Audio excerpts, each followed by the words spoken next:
recreation technology. And he's like, let me stop you there.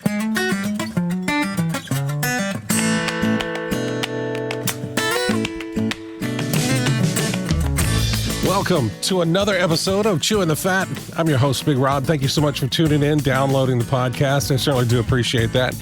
And to the folks that have bought me a coffee at chewingthefatbr.com, I certainly do appreciate your financial support for the podcast as well. This is a podcast where we tell beautiful, messy human stories.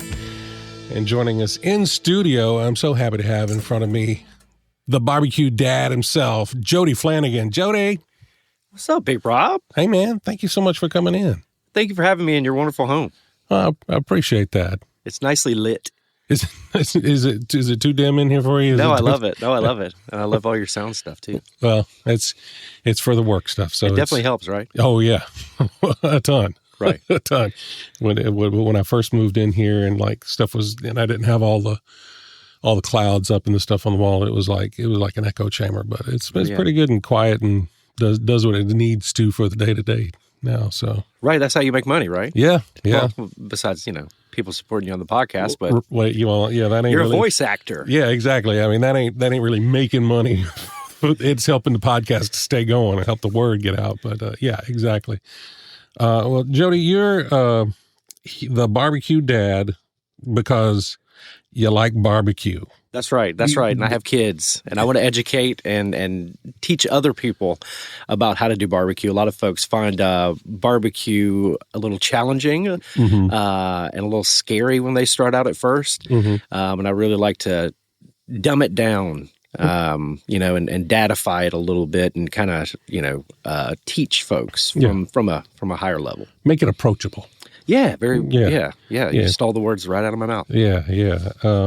I hate the term like dumbing it down. It's like, no, I believe everybody's intelligent enough to pick this up, but I'm going to simplify it. I'm going to make this a little bit easier and more approachable for you. That's right. Now we're here in Augusta. Is Augusta home to you, or did you move here? Yeah, no, born and raised here in Augusta. I only left for a few years to go down south to Statesboro, Georgia. Okay. After Statesboro, I thought I was going to move to the big city of Savannah or the big city of Atlanta. Yeah. But the forces had me just drawn back to Augusta. I love this city.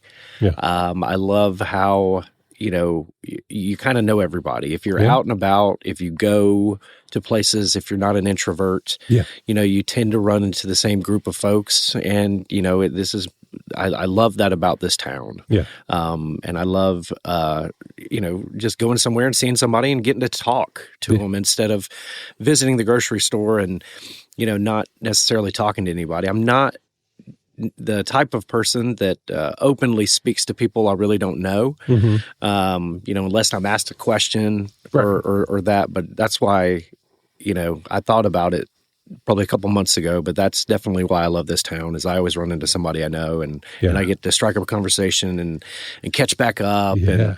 But no, born and raised here in Augusta, actually Harlem, Georgia. Okay. I graduated in 2002, which ages me. I love that little town as well. Again, it's grown up. It's got some really cool stuff there now. Absolutely. They've done a really good job of keeping that hometown feel going while also progressing and growing as a town. Yeah. I know I know the chief of police, Rob Lewis. Shout out, Rob. We went to school together. I know the mayor, Roxanne Whitaker, if she's still the mayor. I went to school with her daughter, Raven Whitaker. Not Whitaker now, but no, I know a lot of great people that still live there, that still work around the town. And but Harlem technically was my first home, Harlem Grovetown area. Yeah. But now, I tell everybody, hey, I'm from Augusta, because they know where Augusta's at. They don't know where Harlem is. They don't know where Evans is, Columbia County. North Augusta, it's like, they just, you know what I mean? They don't realize that's in a whole other state, you know what I mean? Right. So, no, I'm from Augusta, Georgia. Yeah. So growing up here, because you've got a bit of fame on you now from your online presence, from being the BBQ Dad and things like that's a that. blessing. What were you into here when you was growing up, when you were in Harlem, when you were I mean, you went to Statesboro. I'm assuming you went to school there. Yeah, Georgia Southern. Georgia Southern. Hail Okay. Southern. And no one else. Go Eagles. There we go. Yeah. Yeah. So what were you into as a kid, and then as you transitioned into college and stuff like that? Yes. So, I think about it, and I really wasn't into too much as a kid besides baseball. Mm-hmm. Harlem is known for having a really good baseball program.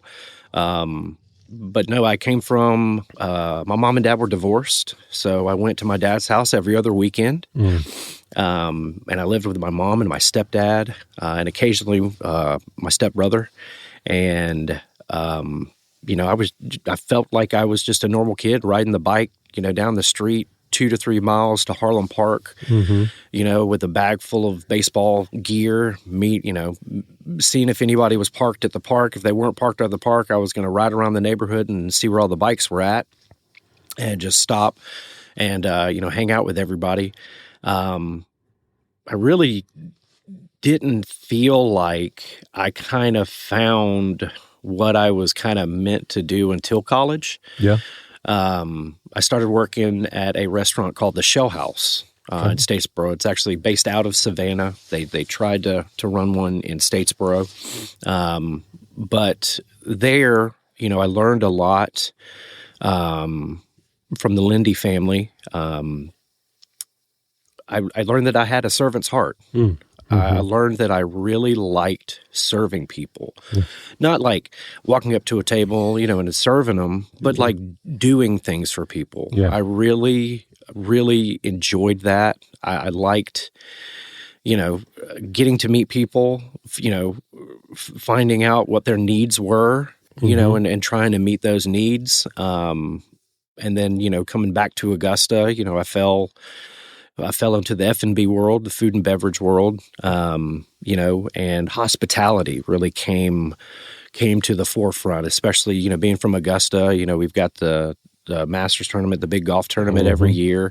And I really felt drawn to, the hospitality aspect of food and beverage. Yeah. Going up and making a table visit as a manager and checking on folks and making sure that they enjoyed their food. Oh, I only see that, you ate a couple of things off of your plate. Did you not like that food? No, it just didn't taste good. Well, let me get you another menu. Let me see, see if there's anything else on the menu that you like. Let's go ahead and get it for you. I want to get you fed. We want you to leave here with a full belly. Yeah. Things like that, making sure that people's drinks were full, cleaning up the plates, helping the other servers out, helping the dish guys out, helping take the trash out. I don't know what it was. But I just found myself being very fulfilled in that industry, and just actually, getting something out of it. And I didn't really realize that until later in life that, that's what it was really. That was just kind of laying the groundwork. Right. That really was it. It's only been the past, 4 to 5 years that's what I really, doing a little bit of soul searching, and digging, trying to figure out, myself and, what makes me happy instead of what makes everybody else happy. I really found out that that's what it is, man. You got a servant's heart. You enjoy serving people. You enjoy making people happy. Yeah. I guess, early as a kid, I was always, kind of the class clown, making people laugh, and, I was always a bigger kid, and I might have got picked on at first, but then I started making fun of myself, and then, you're the fun kid in the class. And I really feel that just all goes back to just having a servant's heart and just wanting to do for others. I just wanted to make other people laugh growing up, or, just wanted to, make sure that somebody's belly was full growing up. And I just said that, I probably started in college, but now that we're having this conversation, it probably started more, in middle school or in high school, trying to take some of those jobs off of my mom's plate, like, cooking the dinner, or, helping with the laundry, or helping with the dishes, or helping cut grass and stuff like that. And that's probably where that seed was planted. But then, it just blossomed into, food and beverage, and after food and beverage, after doing it 10 plus years, you kind of find yourself a little bit burnt out and not appreciating what you should appreciate, and not going back to why you're really and truly in that industry, in the first place, and that's to serve people. And I was working at the pizza joint in Evans, and a good buddy of mine who I worked with at bars before as a bartender and as a restaurant manager, Mr. Ben Lasaft, he was working, at Rec Tech, and it was Rec Tech Grills at the time. And, at the current point, they were growing like crazy. They were about to move to West Side Drive, their first move. And Ben came in and he was like, hey, man, I need somebody kind of like me, that's outgoing, that's willing to sell some stuff, to pick up the phone, do some customer service, help some shipping, kind of the all-encompassing of the retail world. Would you apply for a job with us? And I'm like, well, where are you working at? And he was like, oh, Rec Tech Grills. And I'm like, well, there's a grill company in Augusta. Right, yeah. A Recreation Technology. And he's like, let me stop you there. It is not Recreation Technology. We'll get into how it's spelled. Yeah, we'll get into, what the name means and all of that good stuff. But yeah, I'd love for you to apply. And I'm like, no, man, I can't leave this, guaranteed money, because, bartenders, at that late 2000s, I was making really good money as a bartender, really good tips. And I knew everybody at the bar. That was another thing about working at the food and beverage industry. If you're going to be any good, if you're going to make any money, you've got to learn who people are. You've got to learn what they like. You got to go ahead and kind of have it drawn up on the computer before they sit down. It's very impressive if a guy likes Bud Light, and when he sits down, you're go ahead and you're bringing him his Bud Light. You know what? What if that's a $2.50 mistake? So what if he didn't want to drink Bud Light that day? He's going to be impressed that, holy crap, you remembered that this is what I drink. I was like, yeah, the past 5 times you've been in here, all you've ordered is Bud Light.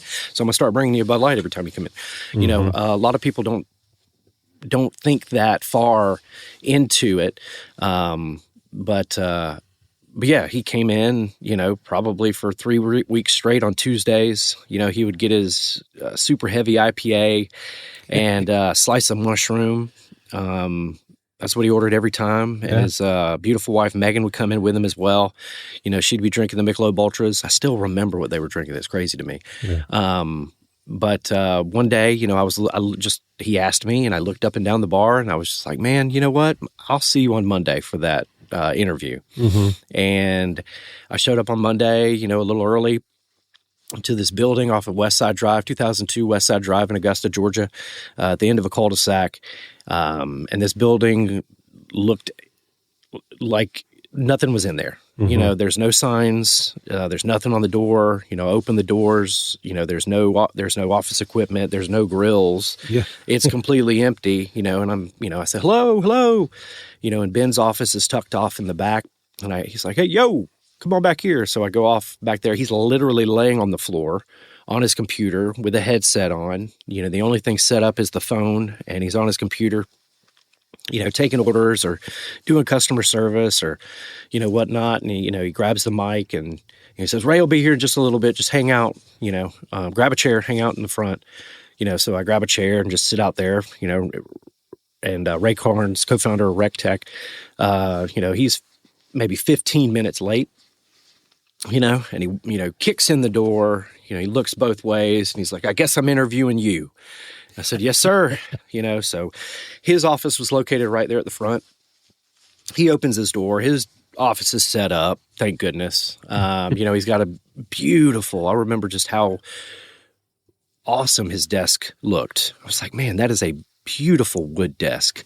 There's pictures of his kids. There's a picture of, the original red and black Rec Tech behind him. He's got these awards, it looks like he had awards. And 37 seconds into that interview, I was just like, I'm working for you, sir. It's like, wow. You felt his passion. you felt his confidence. He just exuded, and he still does. But he was just exuding this confidence that I knew that place was going somewhere, some way, somehow. And if it wasn't, he was going down with that ship, and he was going to take care of his people. So that was the day, that started it all. I put in my 2 weeks, and I started on July 4th, which, if grilling. That's a big barbecue day. That's a big day for everybody. Yeah. Before I left the interview, Ray was just like, read the website, check out the website, just know the website before you get here. And at the time, it was just two people. It was Ben Lasaft and Mr. Harry Doss picking up the phones and doing all of that good stuff. And Harry was off. He was going to Disneyland with his kids. So, they slapped a phone on me. And the first day I was just thrown into the fire, and he was just like, just answer their questions. If you get hung up, come and get me. And he had another guy in there, Mr. David Hopkins. David did not work for the company, but he kind of knew about, the grills, and he had David answering phones too. And David's over there asking me questions like I knew what I was talking about. But no, I did, I looked at that website, for hours every day. It was really, for a beginning website, it was really laid out well. The story was on there. The 5 things that made the grill different were on there. There was even some competitive stuff on there to where, if somebody called and asked questions about another grill, you kind of knew how to kill them, Right. That was the start of a 12 and a half year career, Wow. I was technically hired, sales, but I slowly, I guess, learned and earned the sales manager position. But, at that time, we all picked up the phone. We all sold grills. We all did customer service. We all did, troubleshooting, recipes, we cleaned the toilets, we swept the floors, we shipped stuff, we went outside and packed grills, we received stuff, because I was technically the sales manager, but we did it all, Harry was technically the shipping manager, but at the end of the day, everybody would take the phones off, let the recorder take everything, and then we would go to Harry's office and we would just help him and finish off his day, finish off everything that needed to be shipped. And in those days, it was 8 to 8, 8 a.m. to 8 p.m. We didn't leave until, all the jobs were done. Yeah. And, the cycle started the next day, 8 a.m. we would get there and we would listen to all the missed calls. We would call all the missed calls back because it was, we were hunting sales, man. Yeah. Yeah. And once I kind of once you find that groove, man, it's easy to talk to people. Yeah. It's so from moving from that, talking to people about selling the grill and it selling itself and all like that. And then the moves that the company made, you moved up through the company as well and became kind of Ray's the figurehead. Ray is... Yeah, no doubt. Ray, it's RegTech and Ray are synonymous, but also BBQ Dad Jody's pretty synonymous with RegTech as well, because you started doing the YouTube videos, you started doing Instagram videos and Facebook Lives and things like that. Where was that transition for you to be the personality of RegTech? Because you weren't the only chef there. You got Chef John, you got Chef Greg, as well, that are shooting videos and going out, and then y'all start doing competitions as well. Correct. And winning competitions on a pellet grill. Right. No, I don't know. It was a further down the road. When I kind of became the face of the brand. But I do remember, I believe it was August of 2015. It was the day that Facebook said that you could go live. And Ray came in, he kicked the door open. He was like, you know what we're doing today, boys? We're going to go live. And we're like, what? You got a TV crew coming? What are you talking about? And he was like, Facebook today said that you could do live videos. And, we're like, oh, okay. All right. Well, then let's do that, Ray. But he's like, all right, go to the store, get something to cook. Let's cook some burgers. And August 2015, we cooked burgers, live on Facebook for the very first time. And I really felt like that day I just became super, super comfortable in front of the camera. Yeah. I kind of learned my superpower. And then for every Friday, for like 4.5, 5 years, we were live on Facebook, and we called it Fun Day Friday. And it became its own little monster, to where we got, thousands of people watching live on camera of us, living the RecTech lifestyle. People that bought the product wanted to learn more, and they wanted to learn who was working there. They wanted originality. They wanted to see other aspects of the business, and that was how we were able to show them, kind of introduce them into our world.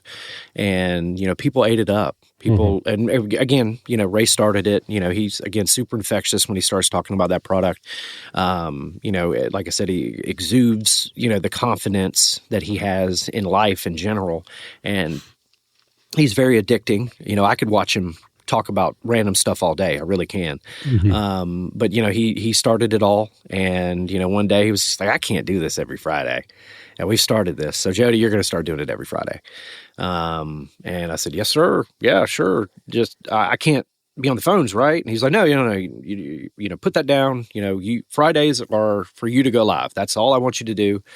And I would start planning out Fridays. I would go shopping the day before, make sure that everything was laid out.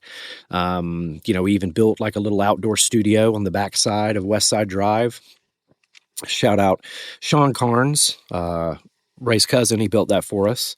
And, we started to grow that, that audience, those folks wanting to watch us. And then I believe, what was it, 2018 when COVID? What was COVID? 2020. 2020. Yeah. And, we kind of opened it up. We just started to go live every day. And I really feel like we grew our audience. We grew customers, and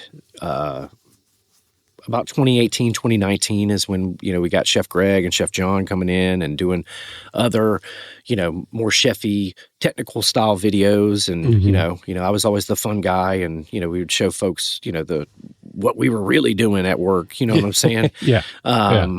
And, cracking beers, at 11 o'clock during the afternoon. But no, I really feel like, it was around that 2018-ish time where they were like, man, Jody, you're really good at this, right? And I'm like, no, man, we probably had 50 people watching today, but you really couldn't see the conversion from sales at that time. But we really, if you watched who was ordering and watched who was watching, you could kind of see, wow, Warren was watching today, and we got $2,500 order from a guy named Warren.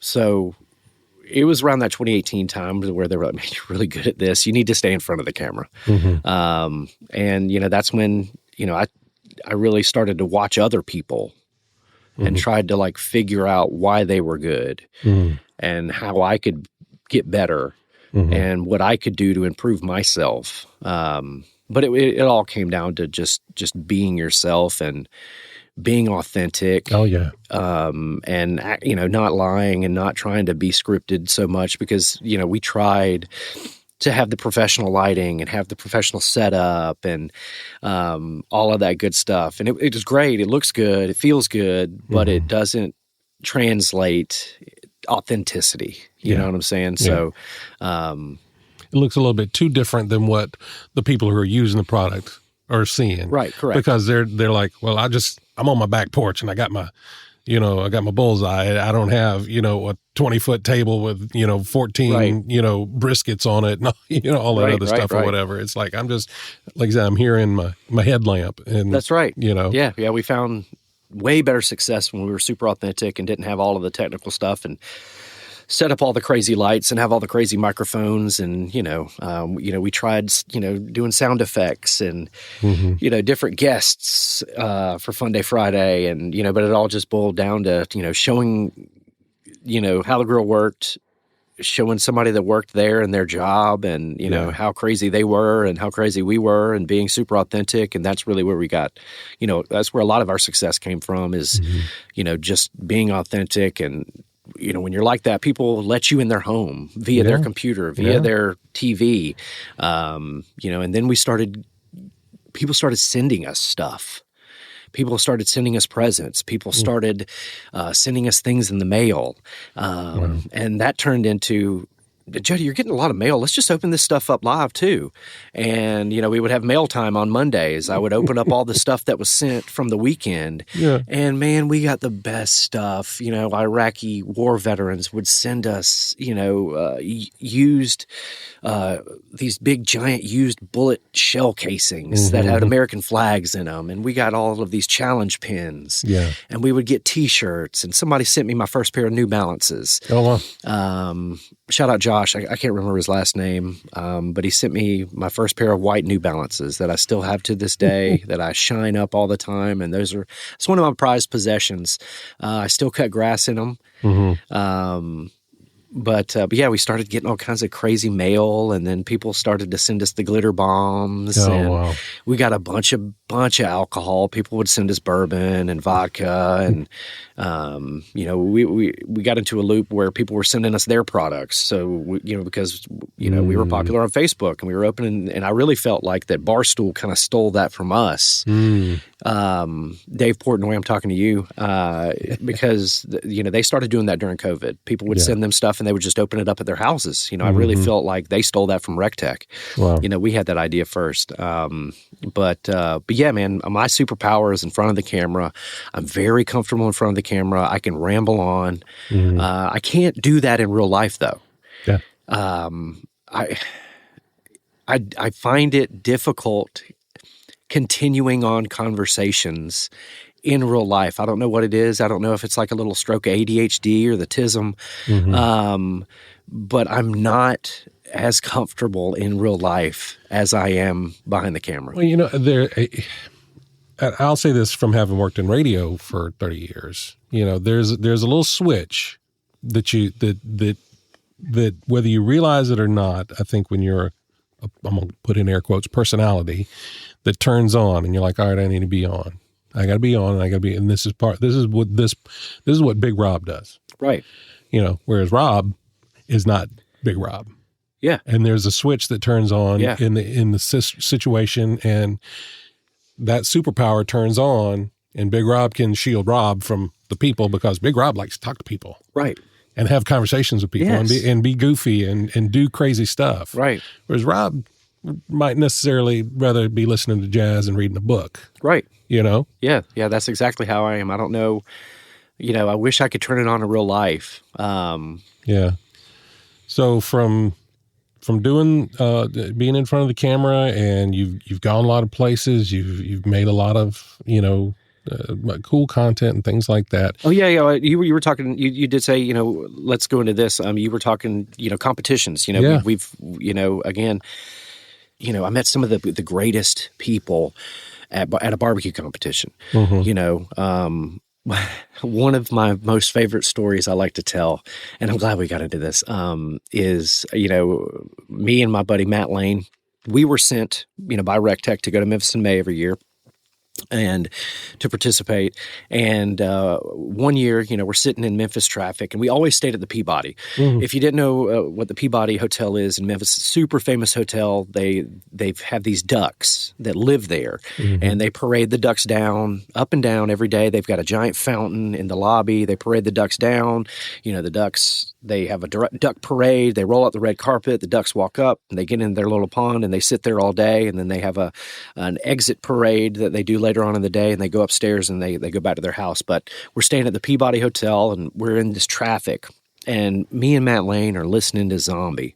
You know, I believe it's the Cranberries, right? Yeah. Zombie. So we're listening to that song.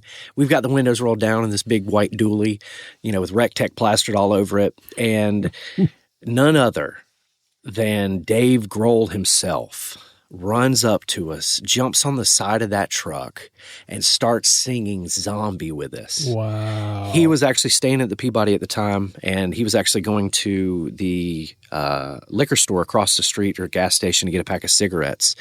And he grabs onto the side of that truck, and he whips out Zombie with us. And, we're still singing wide-eyed, like staring at rock and roll royalty Dave Grohl. Yeah. And, he gets down, he runs off, and he's like, all right, boys, see you later. And, we didn't know it at the time, but he was there for the barbecue comp. He was there at Memphis in May. And I believe he might have been picking up a custom pit that he had made or something. And, the next day, after we ride that high later that night, we wake up early and get to the grounds, and he comes walking up. He's with this entourage of people, and we're like, Dave Grohl, you jumped on our truck last night. He was like, oh, what's up, boys? And we were just like blown away by how nice he was and how he like actually remembered us from singing Zombie, in the middle of Memphis the other day. And then later in the day, he comes walking up with my son in his arms, and my wife Ray flew her in so that she could experience, this, because it's the World Barbecue Cooking Championship. I mean, the biggest names are there. And he flew my wife and my son in, and he comes walking up with my kid in his arms. My kid's, got the Rec Tech shirt on. Right. He knows who the kid is, whose kid it is. And he comes walking up, and I'm just like, man, so I still have this picture. What is my life? Right. And my wife's like, you could see the tears in her eyes. She's like, it's Dave Grohl. He's got John Dillon. And I'm like, God. And I still had to this day have that picture of him just holding my kid. Like, he's got his sunglasses on. He's Dave Grohl with the backwards hat on. And I'm just like, man, that was, that was a cool thing that barbecue and was able to deliver to me, They say never meet your heroes, but man, that dude was amazing. Yeah, I hear great stuff about Dave. Yeah, that that's just how he is. Yeah, he was absolutely awesome, and you didn't see him turn down talking to anybody or a picture or anything that day.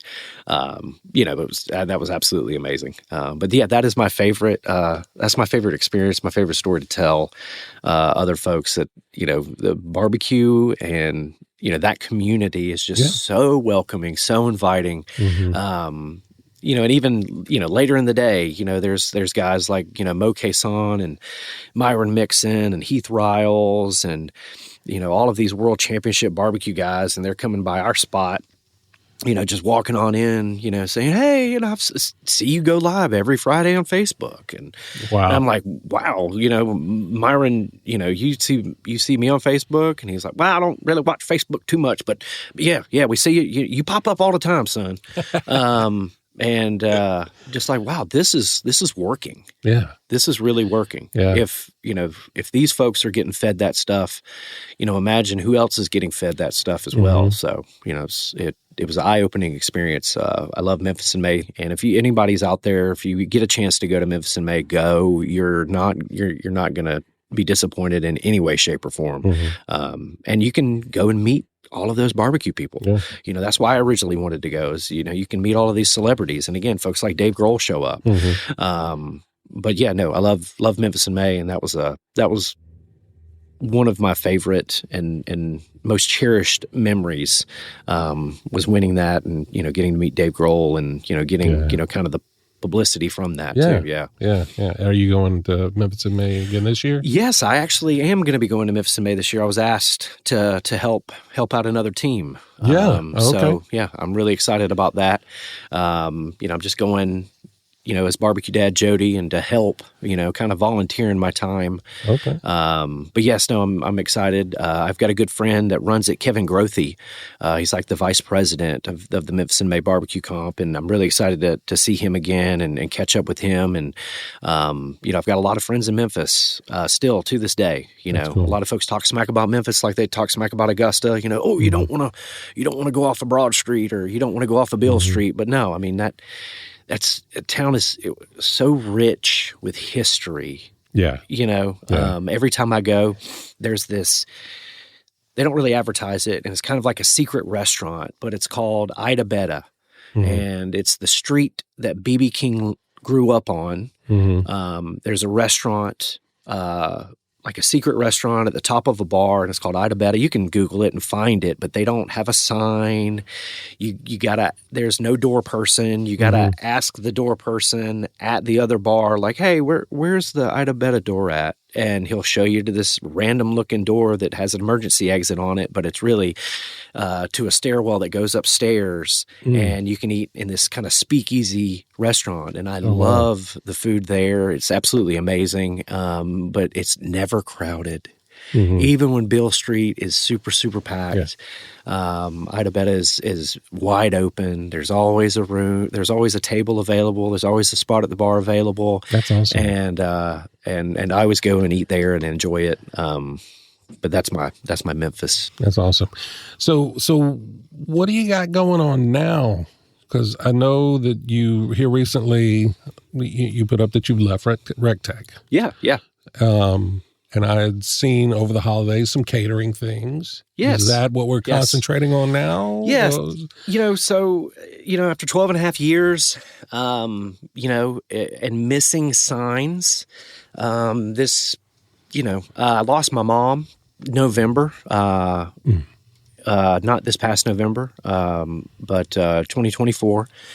And I really feel like I should have left then. And stayed with her, well, not stayed with her, moved in with her, but like kind of become her caretaker. I really kicked myself when she got sick for not, picking that up and taking it. I felt like the Lord was sending me signs, and I missed them. Yeah. And, we lost my mom, and I feel like I was sent more signs. And I didn't pick those up. And I just feel like I finally, I had my ears open, I had my eyes open, and I was listening and I was praying. And the Lord sent me signs, and he says, it's time. It's time for you to move on. It's time for you to do something different. It's time for you to use your superpower elsewhere. Yeah. And that's just what it was. RecTech was not like, "Hey, get out of here." It's time for somebody else to do this. No, it wasn't like me. I didn't want to leave. I really didn't. But it was just time for me and my family. My kids are 8 and 6 now, and it's time for me because they're not going to be there forever. No. And it's time for me to, really pick up that dad's sword and be there and be present.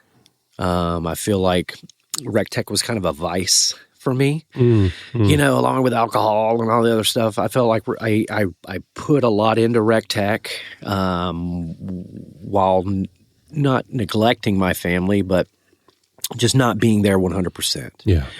And, it is just time to be there, try to be there 100% and try to be there for the kids and try to be a super supportive husband while my wife kicks ass at her career. But yes, I started my catering company in 2021, applied for the LLC and, all of that good stuff in 21. And I've kind of, every Master's Week I've been catering, since 2016, every Master's Week, I'm super, super busy. But the wedding requests have started to come in more and more heavily last year. And I turned down a lot of business. And again, back to full circle event. I have a servant's heart, man. Yeah. I don't feel like, I was able to serve anybody at RecTech any longer. Or serve, the customers of RecTech any longer. So it's time for me to help other people make memories. Being part of, just for example, just being part of somebody's wedding. I'm only going to be married once. Right. If my wife leaves me, I'm not getting married again. Sorry, ladies. But that's an event in somebody's life that, I want to make sure that they remember that. Yeah. I Yeah, that's the goal, for somebody to be like, you know what, we had the best food at my wedding. I remember that food, remember my first dance, but man, that beef tenderloin was amazing. We need to call Jody up right now. Right. It's like instead of saving the top of the cake, then we saving like the tri-tip and put it in the freezer and eat it on the anniversary. That's my goal now. Rob, you just gave me that idea. That is my goal now. I want, no, freeze this. And in a year, thaw it out and try, you know what I'm saying? Especially that brisket. Yeah. But no, it's time to serve. It's time to serve. Like I said, I was missing signs from the good Lord up above, and it's time to get closer to Him. It's time to help the kids. I grew up in church every Sunday, every Wednesday. It didn't matter if you were sick. It didn't matter if you didn't want to go. You woke up, you slapped on a pair of khakis, and you went to church. Yeah. And it's time to raise my kids like that, and, I want to be more involved with my church. And I want to grow with my church family, and I want, that for my boys and my son. And my wife didn't grow up in a church. She's learning a lot, about the teachings of Jesus, and it's, it's kind of a cool thing. We've been married, since 2011. What is we'll be 15 years this year. Yeah. Okay. Yeah. Mm-hmm. But it's a really cool thing to see her eyes open, and see her aha moments, to where because the Bible's a big teaching book. It's, not, you shouldn't take it very literal, but, it's a big teaching thing. And to see her, grow in Christ and grow and, learn different things and, to learn about, Jesus' life and stuff. And, that's a cool thing for us to actually talk about. Yeah. Because we know everything about each other. Right. So it's a cool thing to, because, she'll ask a lot of questions and I'm not very good at answering questions from her, but like when we talk about the Bible and Jesus and church and, it's a cool, humbling thing, to be able to talk with her about it and grow with her and grow our relationship. Yeah. It's time to work on all those things, and it's time to, grow that catering company. Like you said earlier, I've kind of got a little bit of fame, on social media. Make, folks listening out there, you follow me at BBQ Dad Jody, BBQ Dad Jody. But it's time to grow that side of me, that side of my business, my brand, my presence. Mm-hmm. I've got a lot of just meeting people from traveling and these barbecue events, and I know a lot of higher level influencers, and they have a lot of confidence in me and my abilities to grow that brand and to actually make money to pay bills. I make a little bit of money. I'm not going to lie to you. Facebook will send me like $100 check here and there. Right. But I definitely see that as something that I can grow. Well, no, I know that that's something that I can grow. I have the utmost confidence in myself to where, like, we're going to be able to pay bills to that here soon. Mm-hmm. Once I, put pen to pad and, hit the grindstone really, really hard with it, make a lot of content, help a lot of other brands out. I know, that's going to be a great source of revenue for me and my family. Yeah. Hopefully it'll just pay for Disney World every year. That's my goal. Mm-hmm. I don't want to be a millionaire. But bills paid and the trip to Disney. Right, dude. And I get to hang out with my kids. Yeah. That's the ultimate goal. And I get to take my wife out, once a month. That's the ultimate goal. I don't want to become a millionaire. I think that's where people get really, really messed up, and they feel like they failed is, when they set that bar super, super high. But I know I can get to where I want to be. Yeah. And to be able to hang out with the kids until they leave, until they don't want to hang out with me anymore, and then I could pick up the next chapter and do something else. There's plenty, of work in this town to do, but let's help the Two Bros Catering. The Two Bros, it's not me and my brother. The Two Bros Catering is named after my two kids, the two brothers, John, Dylan, and Max. That's where we got that name from, and I want to grow that. We do a really good charcuterie and grazing boards. That's where I kind of found my little niche is I can make a hell of a charcuterie board, man. I can make a killer grazing board. And those things are super trendy right now. A lot of folks request them, and we're not the cheapest in town, but we are the best in town. There you go. By far and away. We are the gold standard when it comes to those things.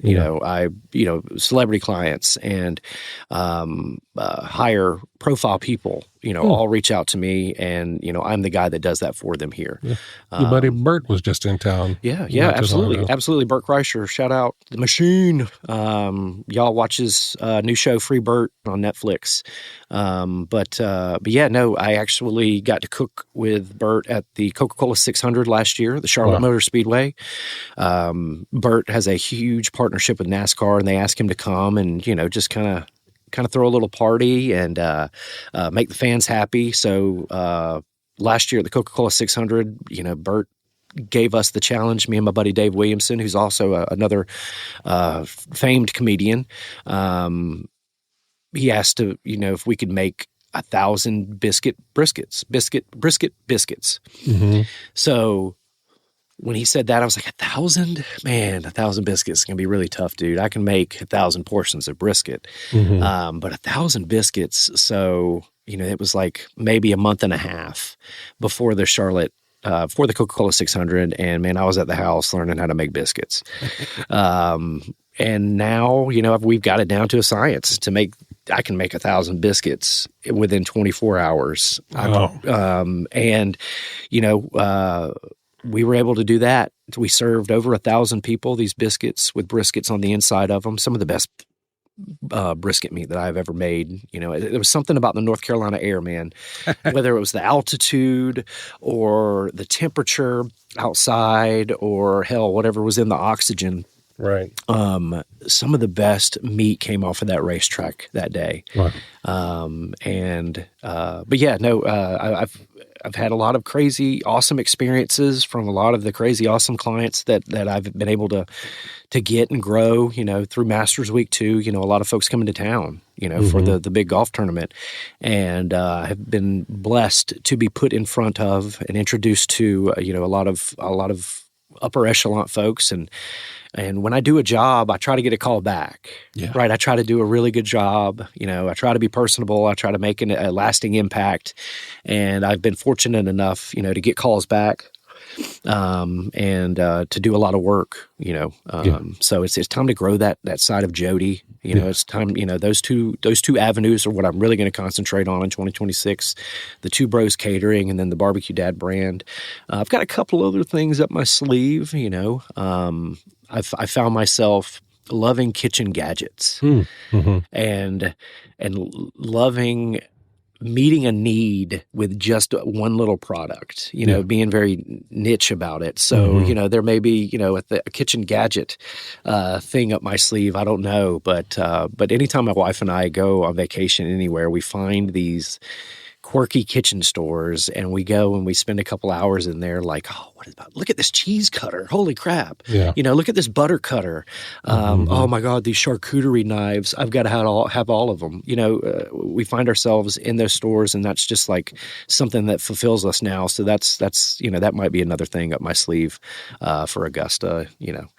We'll see. I'm going to say this. I love seeing you getting excited about it, about the possibilities. Yeah, no. And I'm gonna say something. I'm gonna ask you a question here. One of the things about having a servant's heart is to not forget to serve yourself. Yeah. And I see what the light in your eyes. You're excited about serving others, but that's also going to be serving you. Yeah. Yeah. My son Jacob has a servant's heart. And it's so hard to see him get stepped on by people because he wants to do so much for others that he forgets about himself. Yep. And so don't ever forget, while you're serving others, you got to serve yourself too. Yeah. Yeah. No, I got a phone call from a really good friend, Casey Bard out of New York State. He started his own seasoning company a long time ago, Tacticalories, if you guys want to look it up. But he called me 2 weeks ago, and Casey's got stage 4 cancer. And, he's not letting it beat him. This guy still rides his bike every day, probably 10 miles. He straps on tights. He's a big dude too. He straps on these tights and he hits the trails with his bike, and he's living a really good life. But he called me and he put a lot of things into perspective, man. And he said that exact thing, in a nutshell, is like I've known him a while, and he said that exact same thing. He's like, man, you haven't really been serving yourself, man. Yeah. You haven't, what have you been doing for you? And, he put a lot of things into perspective, being a dad and having stage 4 cancer and not caring about what other people think. He says he doesn't even follow laws anymore. Like he doesn't care because, he's fighting this battle. And, he's like, I don't care about laws. I don't care about what people think about me. I only care about my family, what my wife's doing, how she's going to, if I pass, how she's going to keep going. And, we had a super deep conversation, and I hadn't talked to Casey in probably 2 years, like on the phone. We text each other, and when like we're top of mind, but he called me last Monday and just put a lot of things into perspective, and that was one of them, man. Is you got to serve yourself in order to be able to serve others. Can't pour from an empty cup. Woo. That's so true. And he also, I hadn't forgotten. It's always been in my mind, but I'm a rock star. Yeah. I really am. Like, I am good in front of the camera. Yeah. I can tell a story. I've done well for myself, and I need to look back and I need to appreciate that. And I need to go back and see what I've done wrong, and fix that for the future to get better at what I want to do. So, that was, can't pour from an empty cup, Rob. You ain't lying, brother. You really can't, because you might think you're doing good at being a servant, but you could be so much better when your cup is full. Yep. You really, really can. So I'm glad you said that. Yep. Yeah. Yep. And I'll say this: when you start looking back, don't just look back at things that need to change. Look back at how far you've come. Right. I one of the things that motivates me a lot is, and you see it in memes and things like that, is to be grateful and thank God for dealing with the problems I have to deal with now that were just dreams that I prayed for years ago. Right. Yeah. To be where I am now and have to deal with this stuff. Well, that's what I prayed for. Yeah. Yeah. Remember when we prayed for these things, these problems that we have now? Exactly. No, absolutely. Exactly. Absolutely. And that's another, teaching, it's crazy when you go to church and you feel like that sermon is about you and what you went through that week, right? I feel like every week I go to church, no matter if I visit a different church or if it's my church, that preacher is always preaching to me. But yeah, no, you gotta be thankful. You gotta be grateful. I don't know how I changed or did this, but man, I wake up and I say, thank you. Yeah. And it's not me trying to be cool, or it's like not me trying to like force it, but it just happens. Like my eyes open and I'm like, thank you. Like I get to do this again. Like, and then I rush up and make sure the kids are awake and, make sure my wife's good. And then, I say, thank you again. And these past couple of weeks, after putting in my resignation and having a little bit of time for myself these couple of weeks, I've really appreciated the meditation, the quiet time. I used to have that, hunting and fishing, but I was so busy. Yeah. I didn't, I was pouring from an empty cup, man. I wasn't doing those things and like recharging the battery. I was just going, and giving it all to everybody, instead of giving it back to myself. Yeah. So, I really, I don't find myself like trying to be thankful. I'm just thankful and very grateful and blessed. I'm better than the Lord is treating me better than he should. He treats us better than any of us deserve. Right. It's the craziest thing. Jody, what's bringing you joy right now?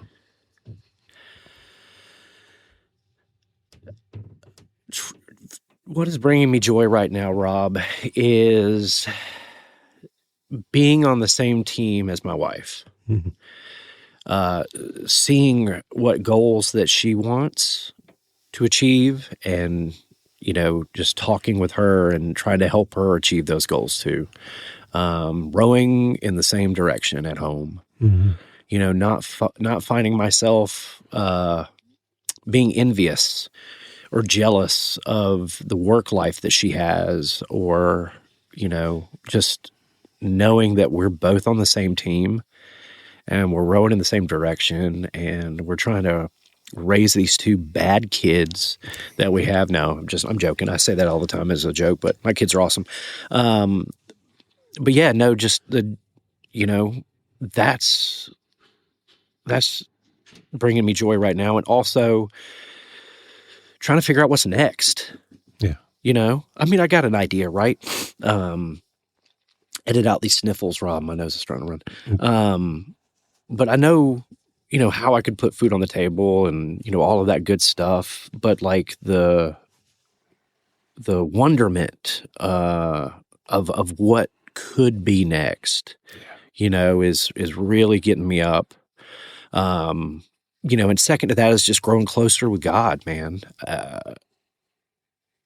That switch, has been turned on. I don't know if, it's life events or if it's circumstances, but, just feeling his presence and him being just so awesome and drawing me closer to him. I feel it every day, man. I feel that warmth. I pray for it. I didn't want to do this on your podcast, but I feel it every day. I see his work in my life. I see his work in my kids, in my wife. Helene destroyed my mother-in-law's house. Absolutely destroyed it. But you know what that did? That moved her into my house. It was all I love. I'm gonna bawl my eyes out when she moves. But like I said, I lost my mom. And then, he moved. He knew I needed something. And he moved my mother-in-law into my house. Yeah. By a hurricane. Destroying her house, right? Like, it's just realizing he's there always. He's always been there. And he's going to take care of us just as long as we believe in him. And that's ultimately what brings me joy every day, is knowing that he's got me. He's got me. Like, I'm not worried about, so yeah.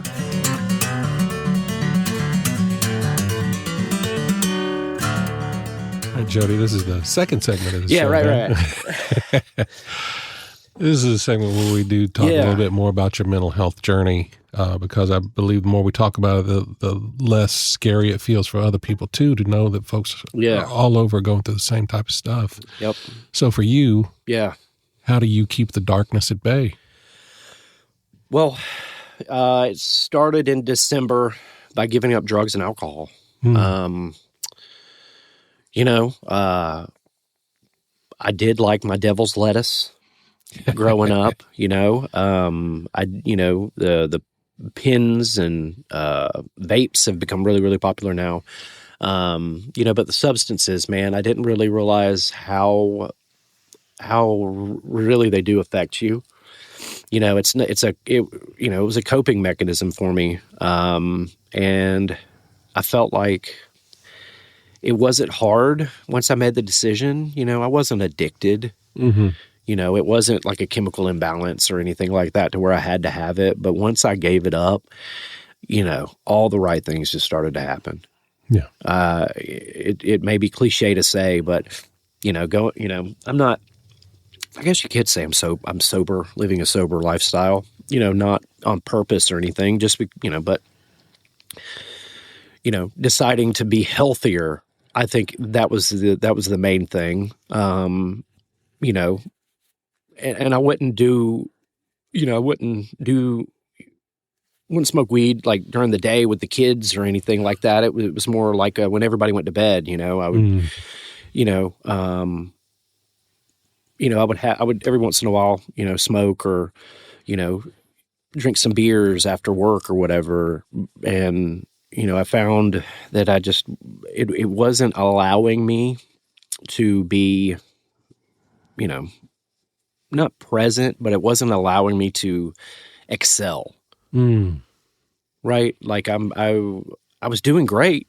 Like I said, if I look back and I'm like, holy crap, I can't believe I've, done all of these amazing things and accomplished the accomplishments that I have. But man, what if like I wasn't like drinking and, I had a straight head on my shoulders the whole, time, not that, I was anything bad happened or anything like that, but like, what if, man, that I may be in a better situation right now, but again, I'm not going to look back, and feel bad about it. But no, I'm excited to be super clear headed. It really, I did have like a brain fog for sure for a while. But no, definitely was keeping me out of that dark space is not, putting the substances down. Right. And, getting closer with the Lord and, being more present with the family and, being appreciative, being thankful. I talked to my good buddy, Nick Bloom today. And he was late for our meeting, because he got a flat tire and he just replaced all of his tires 2 weeks ago. He just got brand new tires. Right. Okay. And, he came into his office and he was like, thank you so much for, waiting for me for 15 minutes, my tires and all of that good stuff. And I'm like, hey, man, it is what it is. Life comes at you. And he was like, yeah, but you know what? Some people could let that ruin their day, their week, and their month. Right. I'm so grateful that I have a truck that I get to put tires on. Yeah. I get to fix this tire. When I leave work today, I get to go pick the kids up. Yeah. So it's all about perspective. Yeah. Instead of that being a bad thing, it actually, for me, it threw me 15 minutes off, but you know what? That 15 minutes off put me in a better position for my day. Yeah. For him, hopefully it put him into a better position for his day as well. Like we had a shorter meeting because he was, it was 15 minutes less. Right. But, it's all about perspective. Yeah, that have to get mindset switch is huge. No. Yes. It's huge. Absolutely. Because instead of I have to go pick up the kids, or I have to go buy groceries, or I get to go pick up the kids. Right. I get to go make this call. I get to have a meeting with Jody. I get to host this podcast with Jody, right. Instead of I have to. It's a big positive change in your day. Yes. To change that word from have to get. Yes. Yeah. That is such a true statement. And if it takes a little while. Oh yeah. It doesn't come natural. It does not come natural. No. We want to be super pessimistic. We want to blame. We want to think the negative things and the bad things, but again, if you're thankful, grateful, and appreciative, those things don't matter. Like you're going to have a good day every day, so I don't know if it was that switch, finally, after after doom scrolling and seeing all of the positive stuff on Facebook and Instagram and TikTok of, like all the memes that you were talking about earlier. I don't know if it was that, and it, my subconscious finally picked all of that stuff up, or, but it's just realizing the blessings in your life, and that some of the things that you think are negative or bad, having that mindset of, no, those weren't bad. Those actually set in motion something else that was positive, So, I'm so glad that I've been able to like work on myself or with myself or, and in my own head. Right. 'Cause that is a personal battle that we are all going to face. We're all going to, have to come to grips with, if you want, a more positive, outlook on life, is that you've just got to suck it up and realize that you are blessed. You've got a home, you've got a roof over your head, you've got a job, you've got a family, all of that good stuff, and like I said, my buddy Casey, he's got stage 4 cancer, I'm healthy, for the most part. I think I am. I need to go to the doctor right now because I'm a hypochondriac. Get a baseline. But I could have stage 4 cancer and not, and be worried about the next day, but I'm happy. I'm healthy. The kids, tell me that they love me every day. And, my wife smiles at me and she's still attracted to me. She might think my breath stinks or I got a booger on my nose. But she loves you enough to tell you those things too. Yeah, like, hey, could you brush your teeth? Right. By the way, you might want to wipe that. Right. Got a little. Like, why are you smelling my jacket? Just to make sure you don't have BO. Don't you want me to tell you that we had this conversation today? Don't you want me to tell you that you have BO? And I'm like, yeah, but no, I would rather you think that I don't have BO, and I would rather you think that I'm not disgusting. And then she comes back with, I don't think you're disgusting. I lay in bed with you every night. If I thought you were disgusting, I wouldn't, we wouldn't, be in the same bed or all of this good stuff. And I'm just like, God, I wish I didn't have boogers on my nose all the time to where you had to tell me. Or, you think I have BO or, all that good stuff. But no, she gets to tell me those things, Rob. Yeah. I get to hear those things from my wife, right? There you go. It could be, she could not be here, and I would have BO and boogers in my nose all the time. And, nobody would want to be around me. No, I'm just joking. But yeah, that mindset, man, for the folks out there listening, that are struggling or dealing with some things, just take a deep breath, and, it might be hard to think about those things, but, you have blessings, you're not, we just got back from Atlanta and I saw this lady, with her son on the side of the road with a homeless sign, anything that can help, give anything that, it helps. And that kid was probably Max's age. He was probably 6. Yeah. We're not in that situation. By the grace of God, we're not in that situation. And, that's a blessing.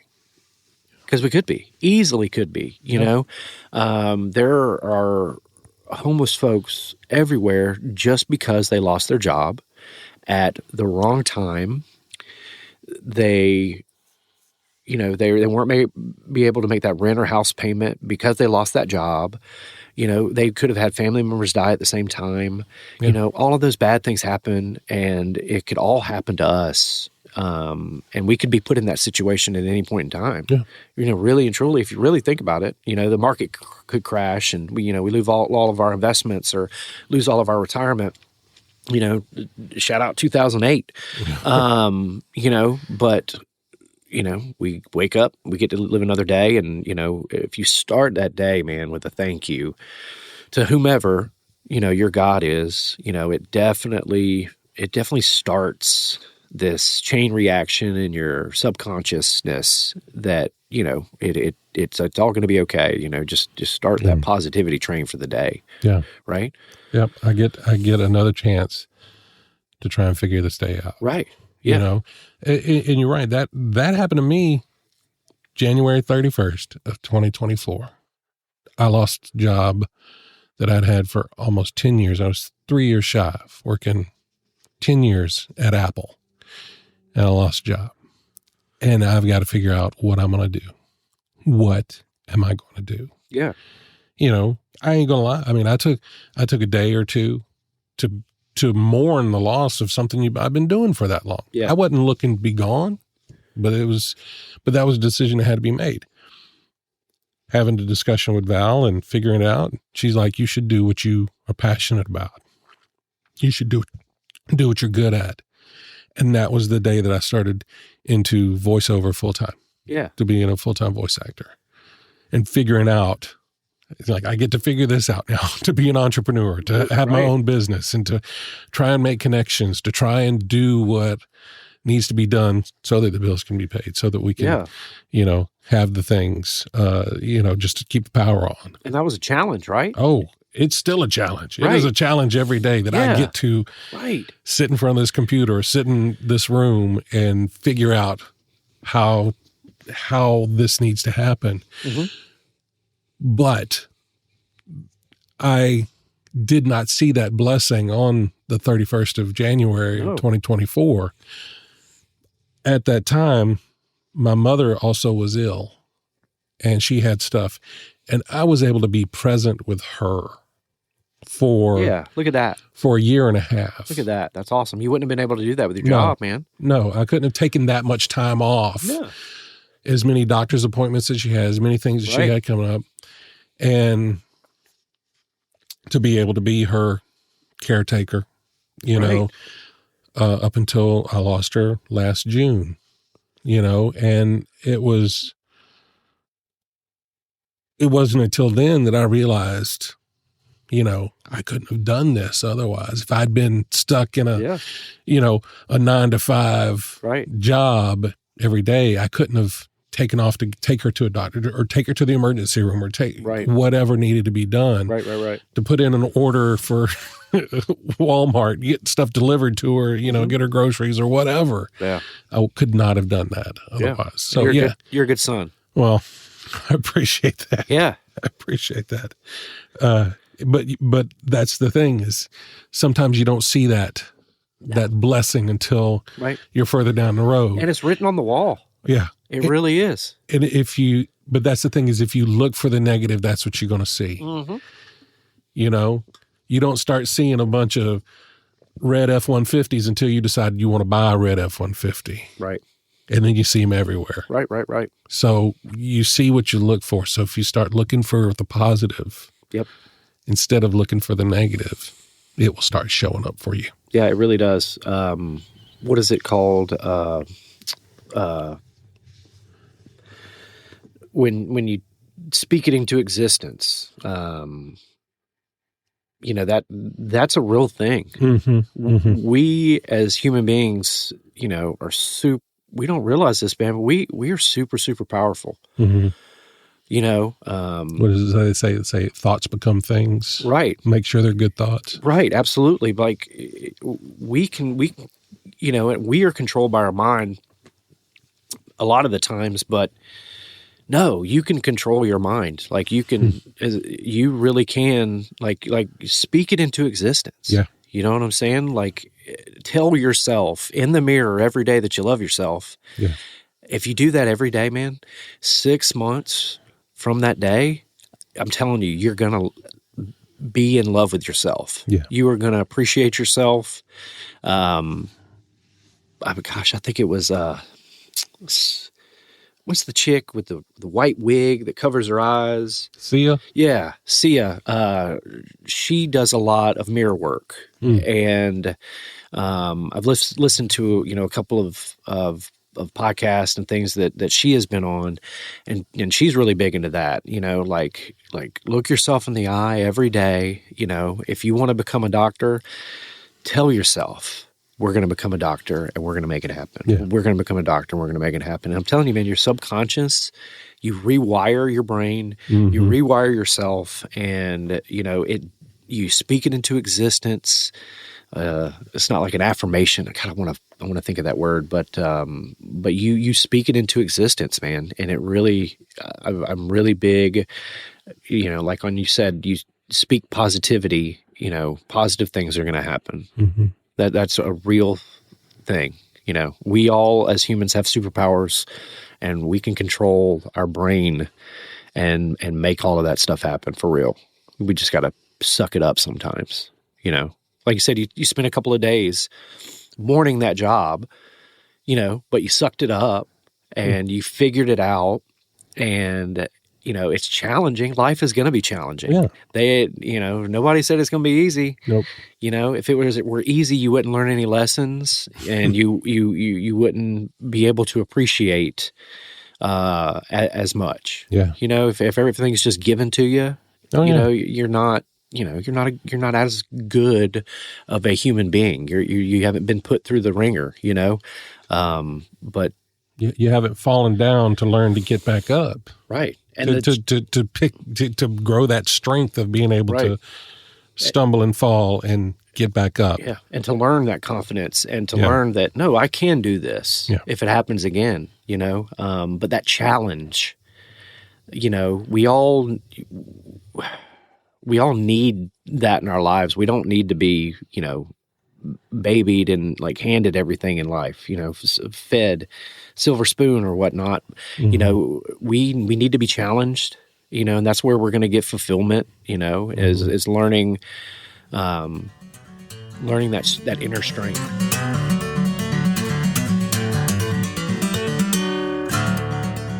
All right, Jody, it's the third segment of the show now. It's time for the Fast Five. The Fast Five. It's time now for the Fast Five. Fast Five. All right, so these are 5 questions. 5 questions, random, no real, purpose or thought behind the questions, but for you, just first thing comes to the top of your mind. No wrong answers. I like this. All right, you ready? Of course. Question number 1. What's the most sentimental souvenir you have brought back with you from a trip? Oh, sentiment. Okay. The first year we went to Disney World, we spent a lot of time looking for a Christmas ornament, both for us as well as a friend that wanted a specific Disney ornament that we had to get.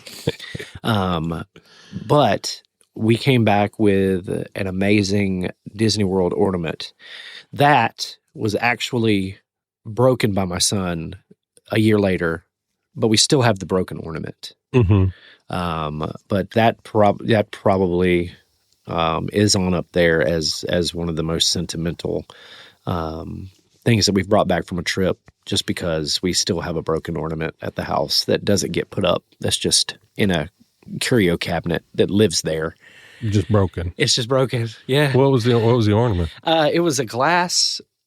You know how the Mickey figure, you've got the 2 ears and so it was a 3D glass Mickey head with no nose or anything, just like the 3 circles, and then it had the Magic Kingdom on the inside, and it said Walt Disney World on it. And now we've got this jagged, dangerous glass thing living at my house, just because I don't want to throw it away. This also goes to like all the coffee cups that my kids have ever given me that get broken. I still got them. I'm not throwing those things away ever.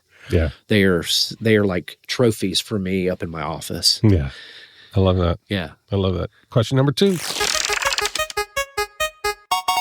You're a grill man. Okay. Burger or hot dog?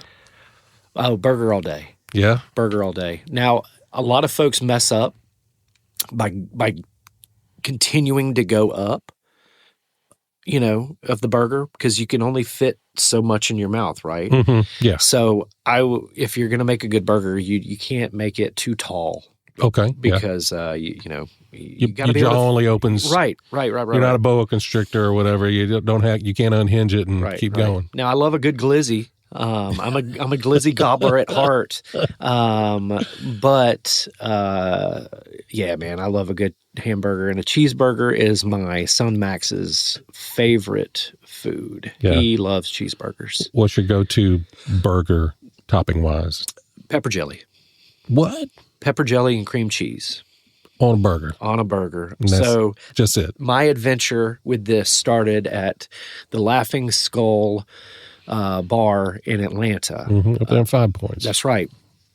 They have a burger there that's just a regular cheeseburger with bacon, but they put pepper jelly on one bun and they put cream cheese on the other bun. And I'm telling you, the sweet and savoriness of that just gets me going, man. And right now, Ironwood Tavern has a jalapeno pepper jelly burger. Oh. With cream cheese, and it's off the chain. Okay. But no, so like, and everybody, every time I tell somebody that, you know, I can get it. Yeah. They are blown. They're like, no way. Like, that's your favorite burger topping? I mean, bacon, of course. Right. But you throw that kind of a spicy pepper jelly and cream cheese on it. I'm telling you, son, with the greasiness of the burger and the cheese and the bacon, it just works for me. Okay. I like that. That's my go-to. That. Yeah. There is a, there's a place here in town, Reinhardt's. Yes. Their burger. Okay. I'm pretty sure they make those burger buns. I was about to say, I think they make their own buns there. Right. But if you go to Reinhardt's, get them to put the R&R spread instead of cheese on your burger. If you've not had it yet, it's a cream cheese based spread that they put on like their French dip or whatever it is. Okay. So it's not normally on the burger. Right. So maybe you just have to ask for a side of it, smear it on yourself. But that is one of my favorite burgers. If I go to Reinhardt's and I get a burger, I'm going to be putting that R&R spread on there. Yeah, not a lot of people even know that how good their burger is at Reinhardt's, because of course you go to Reinhardt's to get seafood, right? You get spicy bowl shrimp. Yeah. But Rob and Isha, my wife actually worked at Reinhardt's for 8 years. Oh, wow! So she opened the one on Bel Air Road in Columbia County. Wow! And worked there. And if you go there, look for my name on the wall. I did not write it on the wall. My wife has plastered Becky and Jody and all of this other lovey-dovey stuff all over the walls up there. And I can't tell you how many times I get like phone calls or text messages or Instagram DMs of people saying, are you on the wall at this seafood restaurant in off of Bel Air Road? And I'm like, yep, that's me. It says Becky and Jody, doesn't it? And they were like, yeah, it does. And I'm like, yeah, my wife worked there for 8 years and I went there, man, every day for lunch for probably 2 or 3 years just to go see her. And when I first started in radio, this is when I was in high school at WRXR down in the 13th floor Lamar building. Yeah. When it used to be down there, we had Barney Bucks. That's when it was on the original location, and we had the little purple gift cards. That was one of my first radio freebies.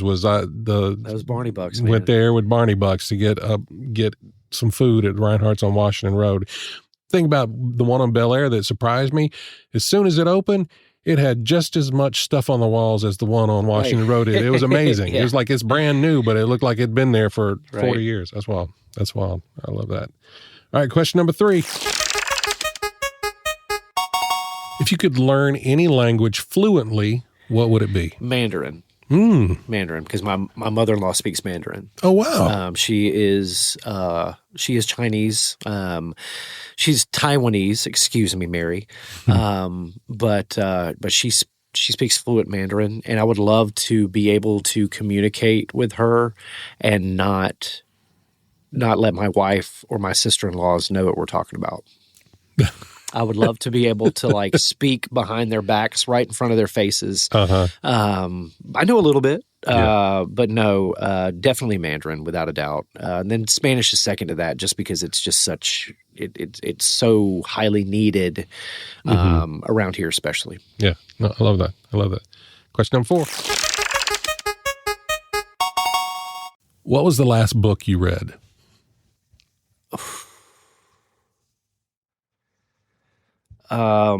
It was I don't know the name of it, but it was written by Truett Cathy, the originator of Chick-fil-A. And I think it was titled "You Only Get One Chance at a First Impression." I think, but that is ultimately what I learned from it, was that you own in life. You only get one chance at a first impression. So always be ready. Always be prepared. Always be on your toes. Always look your best.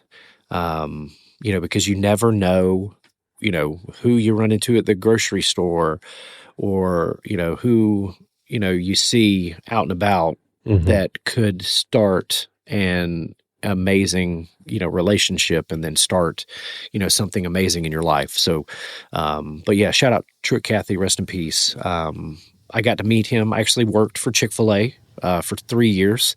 I was a manager at the one in the Augusta Mall.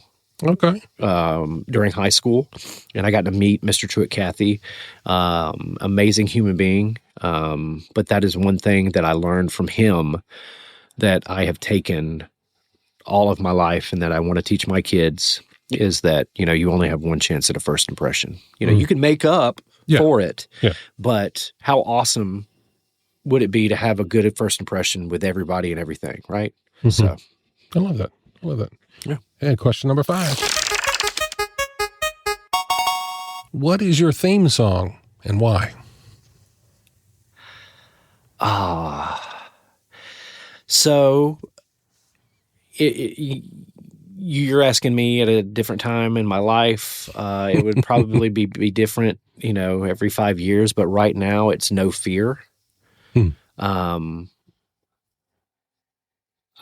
My son introduced this song to me. He listened to it at, because when we go to church, he goes to kids' church, and, we go to adult church, and the kids all meet, and he introduced this song to us, because we always, right when we get in the truck, we ask them what they talk about, and we tell them what we talked about and how it relates to our life. And he heard this song once, and he knew all the words. He could sing it. He said, "I heard this new song called No Fear." And I want to tell the folks who sings it, because I want them to look it up. But No Fear, but he was able to sing all of it's John Reddick right now is the version that I like. I'm sure that there's a lot of different versions out there, but Mr. John Reddick sings No Fear, and it's it talks about, how the power of God and believing in Him, and there you should have no fear about life, because he rose up from the grave. He, showed us that you can beat death. You shouldn't have any fear if you believe in Him. You're not going to have any fear, because there's nothing to fear, because He's always got you, right? So right now in my season of life, it is No Fear by Mr. John Reddick. And I encourage you to listen to this song, because it's such a good song. It's such a good reminder. I shared it on my Facebook page the other day, and I don't know if I would have told you this, 2 or 3 weeks ago, that was my theme song, but it is definitely my theme song. Because that's how I'm living right now, man. I love it. I'm not worried about, the future. I know it's going to be amazing. I can't wait to look. I've been telling, a lot of friends have been reaching out and, in quotations, chicking up on me, after my big move. But I can't wait for December to look back at 2026 and be like, you know what? Yeah. We did it. Or, look how far we've come, but it's, but I know God's got me, and I know that, I've given up my life. I'm fully committed, to not serving the flesh, to not, trying to do what I want to do anymore. I've given that all up. I've fully given it up to him. He's walking for me. He's talking for me. He's putting the people in my life that I need to. And I see the signs every day. I got done with the meeting with my good buddy Nick Bloom, and No Fear was on the radio right when I cranked up my truck. I love that. And that was right before I went to my next meeting, to where I had no fear during that meeting, and everything happened the way it was supposed to. Yeah. And I went to Belk. No, I went to Coles, not Belk. I wanted to go to Belk, but I chose to go to Coles after that 15-minute push from Nick Bloom. And the 15-minute push put me a shorter time in my next meeting. And then I ran into a really good pastor friend of mine in Coles that I needed to see. Yeah. And, I had no fear because it was supposed to happen. I was supposed to run into him and touch tips of our phones and exchange phone numbers, and everything just happens for a reason, man. Yeah. Like I don't have any fear. I know whatever I'm supposed to do, it's going to happen. So yeah, no fear. I love it. Well, that's our Fast Five. Woo! And that's the show. That's the Fast Five. That's it, Jody. Thank you so much for being here, buddy. Thank you. Man, thank you, Big Rob. I know it's, it's been what, like, you've been trying to get me to come on for like a year or so, maybe, I feel like. Happened when it needed to happen. Right? Happened when it needed to happen. Right? Yeah. I'm actually going to go get the kids now. Awesome. Because I get to go get the kids now. Absolutely. If folks want to keep in touch with you and keep up with your journey and everything you got going on, what's the best way they can do that? Right. You guys can follow me on all social media at BBQ Dad Jody or at Two Bros Catering on Facebook and Instagram. That's 2 TWO Bros Catering. You can also email me, bbqdadjody@gmail.com. I'm an open book. I don't mind talking or answering emails. I'll shoot you my phone number and we can talk if you have any questions. But yeah, that's what life is all about, man. You gotta open yourself up, right? If I can help you in somehow, some way, man, I want to. So please reach out to me. But make sure you follow me on social media. There you go. Yeah, BBQ Dad Jody. Watch if you watch any videos, watch them all the way through, y'all. Yeah, no kidding. Don't stop. If you stop in the middle of it, that makes me look bad, and that's technically negative in the social media world. So make sure you watch the video all the way through. Yeah, for sure. But yeah. Well, Jody, Rob, make sure they follow you, right? Yeah. Yep. They're trying to. And I appreciate it. I appreciate everyone that does. But Jody, thank you again for being here, man. I love you and I love everything you got coming for you. And I'm excited about what this year has in store for you as well. Yeah. If there's anything I can do for you, all you got to do is reach out, buddy. Hey, I'm probably going to need a nice voice actor. Well, you know what I'm saying? I'm here. Me and the microphone. We're here. Yeah. No, but thank you for welcoming into your beautiful home and for having me on again, continuing to, hey, Jody, come on, fill out that form I sent you so we can get you on the show. Make it as easy as possible. No, that's amazing. That actually helped me. Because of that, I made a Google form for my catering business to like help with the back and forth that I've been having. Because again, if somebody calls me or texts me, hey, are you available for my wedding? It's normally just like, yes. And then they hit me back, well, what kind of food do you have? And then, then it starts this back and forth. So because of that form that you made, I made a form to hopefully make it easier for folks to kind of give me an idea of what they want. That way I can come back, and reduce the back and forth, that is when you're trying to plan, an amazing event for somebody and that you want to get it right, hopefully prevent a lot of that back and forth and just like nailing it down a little bit quicker. Well, cool. Well, I hope that works out for you. And here's a word for you. I don't know if it's a real thing or if I just made this up. Copyright, Rob. Barbecutery boards. Oh. Just saying. Barbecutery boards. I like that. I'm just saying. Hey, now I'm with you saying that, I'm actually going to invent the CBD charcuterie board. So my wife and I just recently got back from Atlanta, America's Mart, and that's like a buyer's market for a lot of different brands, a lot of different things. And there are a lot of CBD things out there, right? Mm-hmm. And a lot of those things can all go together on a cutting board, and like you could take it to a party and it's legal, and you can have your little party right there. So I think that's going to be one of the offerings from Two Bros, is going to be like a CBD charcuterie board, because, you know, they've got the gummies, they've got the lollipops, they've got I'm telling you, they've got the infused breads. I mean, they've got the spreads. So, you know, my wife and I were like, I said it out loud, and she looked at me and she was like, oh my God, that can totally be a thing, and people would want to bring that to a party, you know. So we're in the middle of trying to invent or package the CBD charcuterie board. Well, you heard it here first. Yeah. That's right. You heard it here Chewing first. the Fat with Big Rob. That's right. Thank you again, buddy. No, thank you. I really do appreciate it. You've been a blessing. Thank you. Absolutely. And if you would like to support this podcast, I certainly would appreciate it if you buy me a coffee at chewingthefatbr.com. But until next time, I look forward to the chance we have to sit a spell and chew the fat.